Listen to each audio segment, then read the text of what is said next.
I'll start out and introduce all the other participants today as we go along. The question is, why does climate need blockchain? And the answer is quite simple.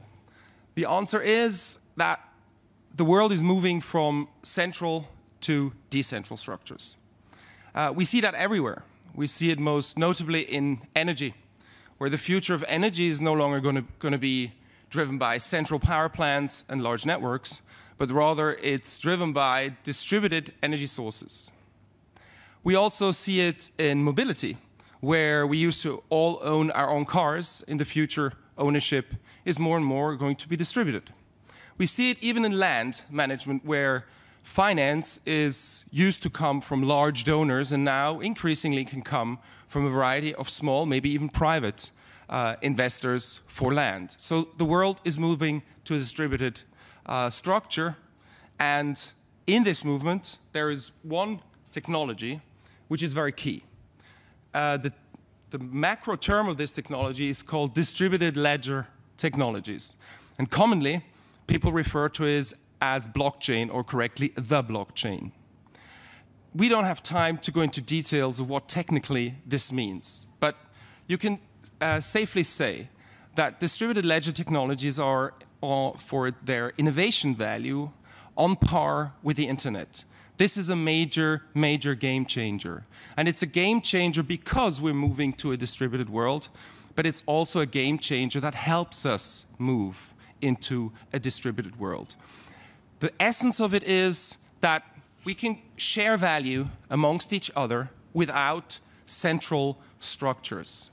And because this is such an important movement, of course, we also have to closely understand what is its relation to the world of climate. While industry, and these are the partners of Hack4Climate 2017, for which we're very grateful to get their support, while industry is very much onto the blockchain and distributed ledger technologies in general, for regulators, this is not quite the case yet. And this is important because moving to distributed systems means moving also to different regulatory systems.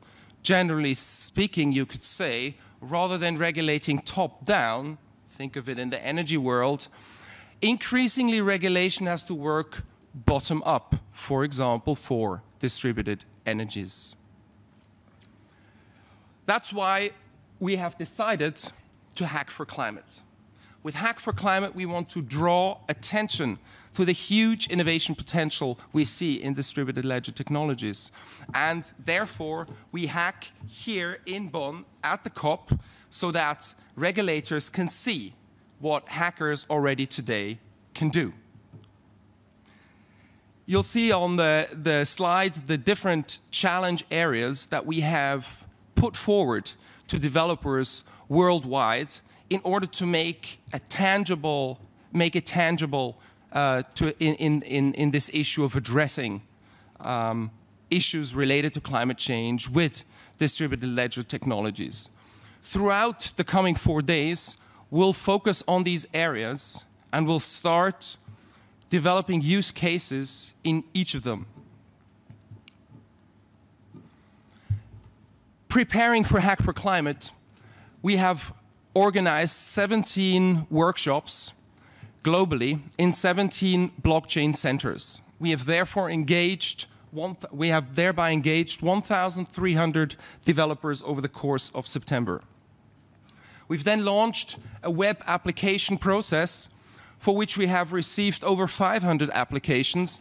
It was a lengthy and complicated process, and from there we've chosen the top 100. These top 100 are extraordinary people. You'll see on the slides where they currently work. You'll see it's more or less a who is who of companies and relevant organizations in this space. You'll see here the list of cities and countries where they come from. And you'll note that there's very interesting innovation and standard promotion aspects to look at that. So San Francisco, an innovation leader, is also #1 on our list. The average age of the participants that we invited is 29. And the youngest participant got exposed to distributed ledger technologies at the age of 15. The oldest at the age of 47. That tells you something about the folks we're inviting. Most importantly is that these are experienced people. They dispose of an average of 3.5 years of blockchain experience. So it's an extraordinary bunch. To meet them directly, we'll show a very quick video now, and then I'll hand over to my colleagues, and we'll go from there. Could we have the video, please?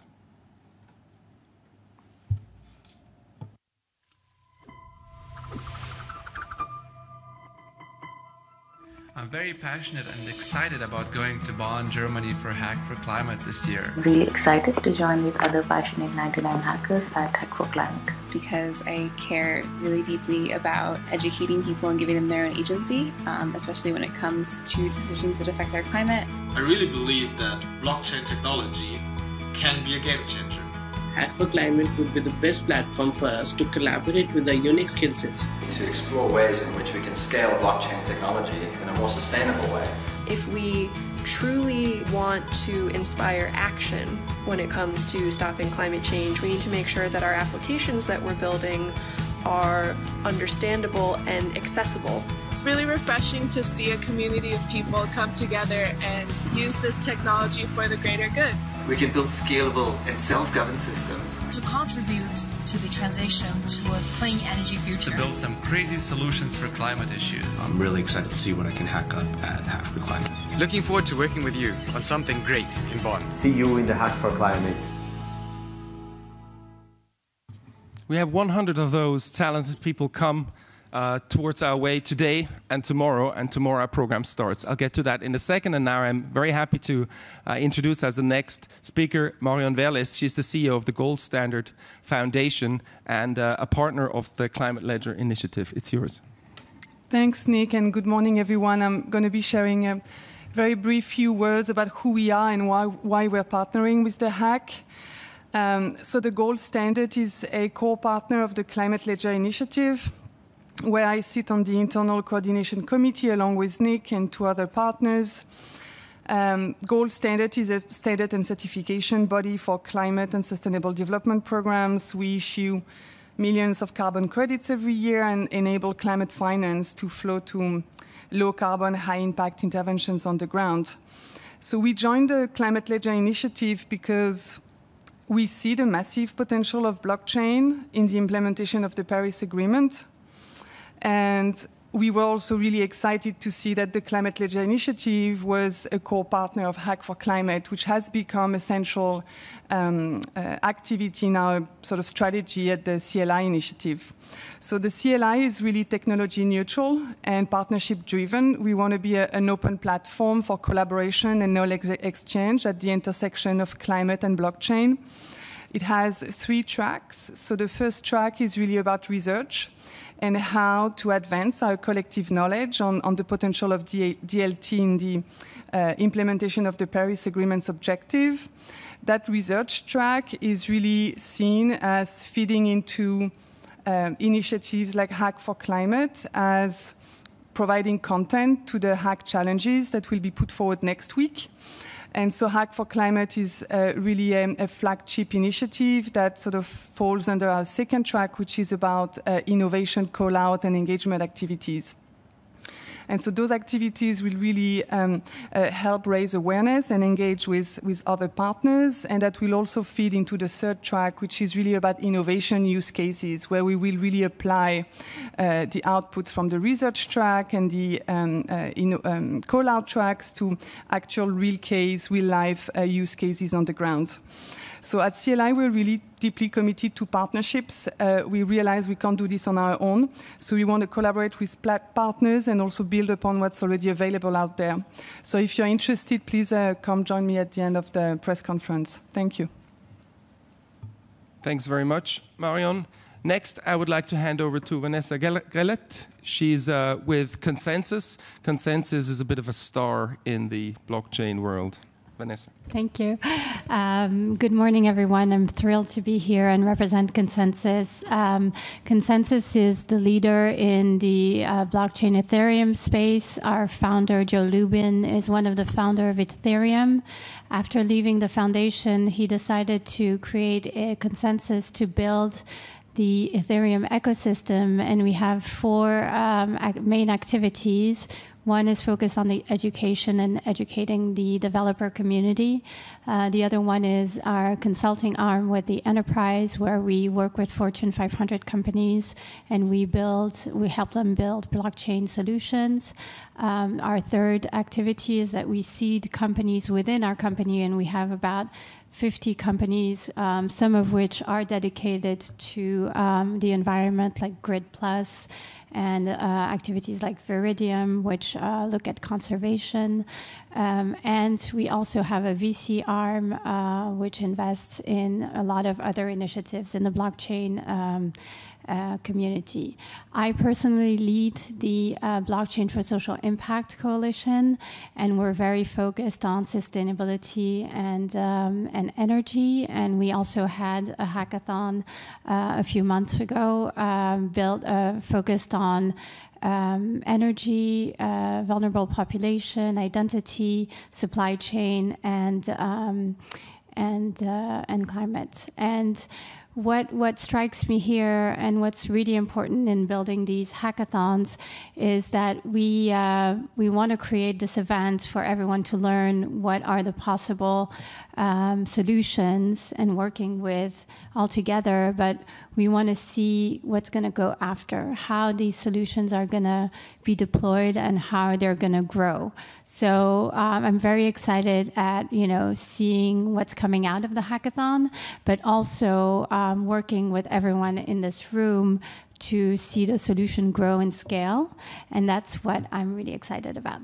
So thank you, Nick. Thank you very, very much, Vanessa. When you hear blockchain or distributed ledger technologies, you also hear often of the challenges that the technology still faces, challenges such as energy use and scalability, throughput. There are different applications of blockchain and distributed ledgers, and one very interesting one is IOTA. It's something quite different, and Julie Maupin is here to talk about IOTA very briefly. Julie has very many interesting activities. She wrote a seminal article, I think one can say, for the G20 on the use of blockchain with respect to finance. So Julie, it's yours. Thanks very much. It's a pleasure to be here today, and I am here representing IOTA, the IOTA Foundation, which is a nonprofit foundation which is just launched in Berlin to help develop further the IOTA core architecture and invest in social impact funds as well. So what is IOTA? IOTA is also a distributed ledger architecture. It is not a blockchain. It is a blockchain without the blocks with a chain. We like to joke. It's based on very different technology. It was specifically designed for the Internet of Things environment. So it's a lightweight architecture which was designed to be scalable and fast and to operate on billions and billions of interconnected devices in the smart world that we're all heading toward at a rapid pace. So one of the great things about it is that it has 0 transaction costs. So you can actually send data and money and payments across the architecture for free, which is absolutely not possible in the existing financial system and also in most other blockchains. So really, it's designed to serve as the bedrock for peer-to-peer circular economies.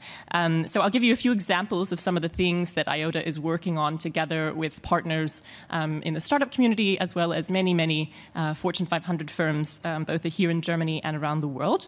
Right now, we are working on an initiative called Oslo to Rome, in which IOTA technology will be used to power electric vehicle charging stations that are privately owned, so that people can drive a car all the way from Oslo to Rome, an electric vehicle, without ever having to use a public charging station.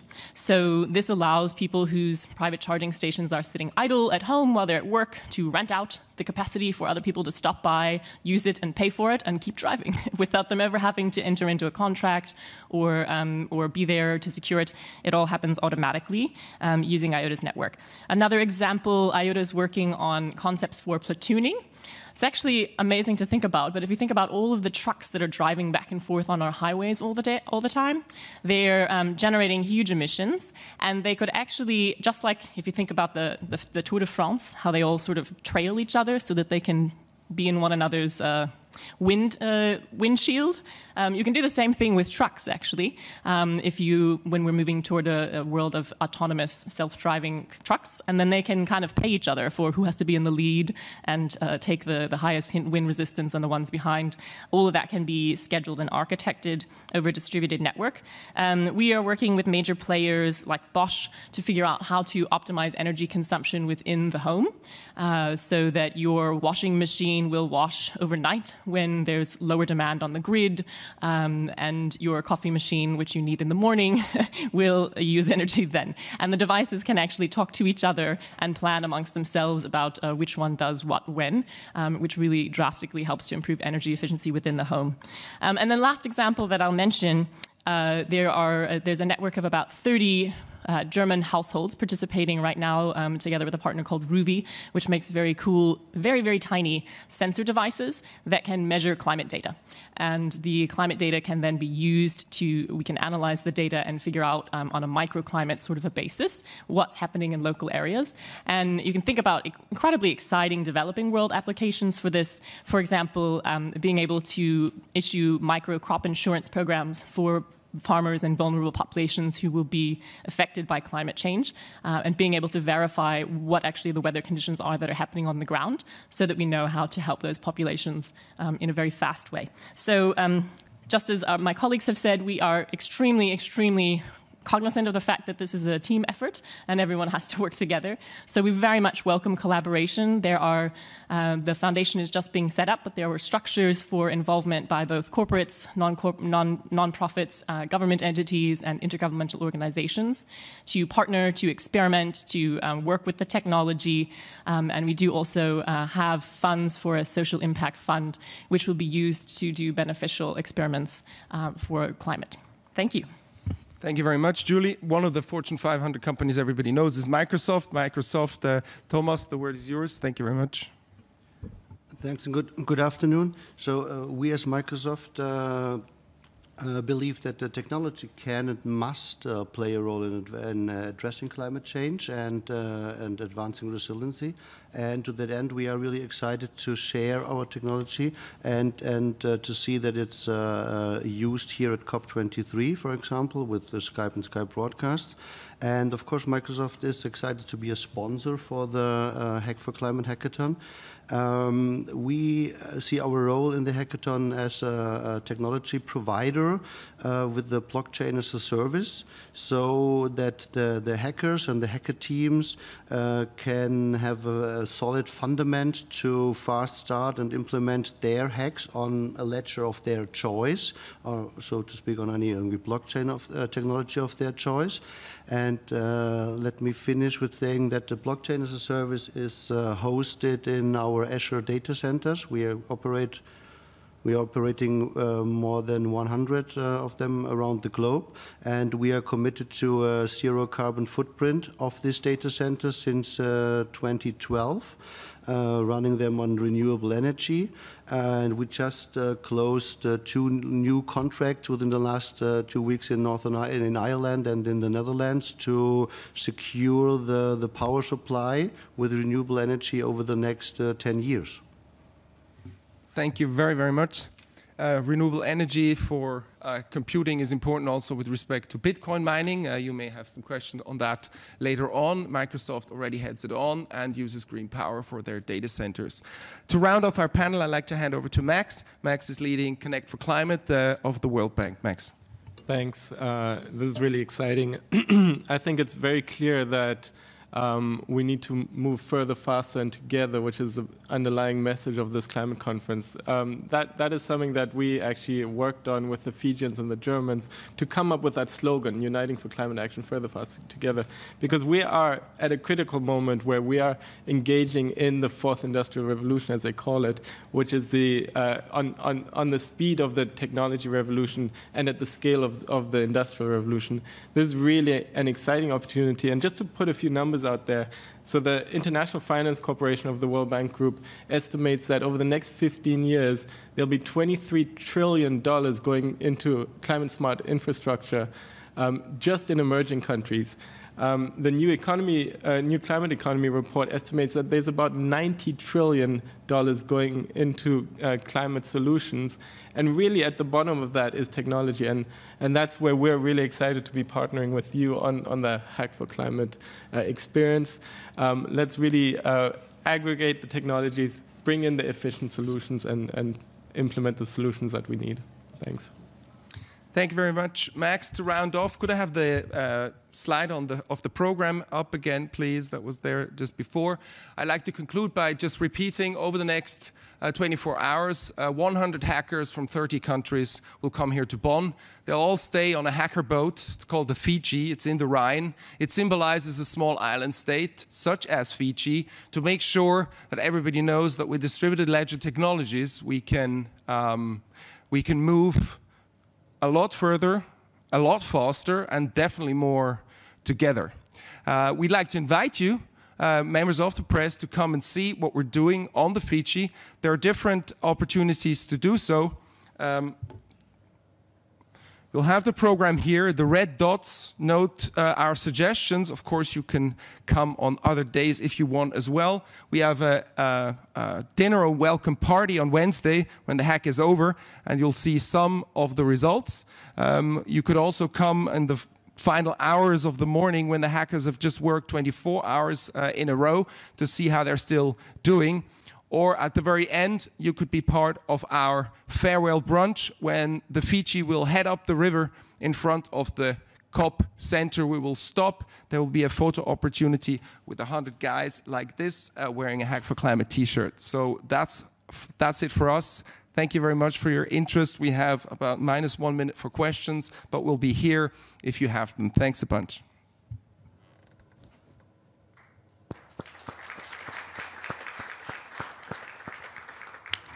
So if we're not kicked out, if you have a question, go right ahead. Otherwise, we will be around, because I think they will kick us out. Yes, please.